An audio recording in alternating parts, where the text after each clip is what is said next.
Guys, Errol Spence says that Keith Thurman is not a top 5 welterweight.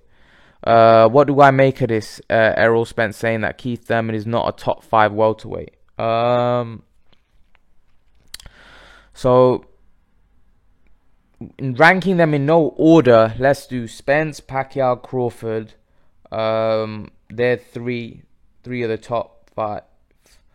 You would have to have Porter in there. And then it's between Danny Garcia and Keith Thurman. If those two fought right now, who do I think would win? I don't know.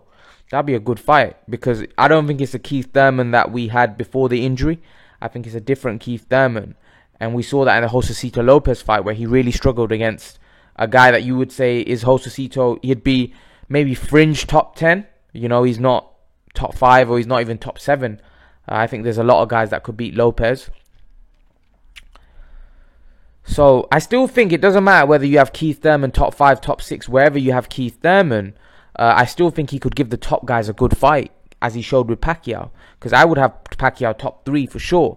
So, in my opinion,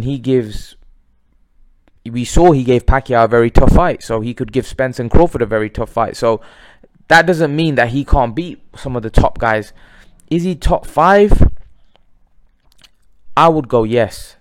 I would go yes. I think Keith Thurman's top 5. I think he was a unified champ. He beat Danny Garcia. And I don't think Danny Garcia has done enough of late for me to put him in the top 5. I don't think he has. I think Keith Thurman showed in the Pacquiao fight that Pacquiao's a top 3 guy, and he put in a very tough fight. Sean Porter beat Danny Garcia, and Sean Porter put in a tough fight against what's his name, Spence, and some people thought he won it. So those guys are my top 5. I think Keith Thurman definitely deserves to be top 5 as far the way I look at it. Probably Spence has his grudge and he doesn't get on with Thurman. You know, we know they've had their beef for quite a while now, and they're not seeing eye to eye and all of that. We know that, we know that Thurman's been ducking Spence. Let's not forget that. Thurman's ducked Spence. And I'll do a video about that. You know, Thurman's definitely, got on the wrong side of Spence. And Spence is probably thinking, why is this guy top 5? What's he done? But I disagree. I think that he was a unified champ.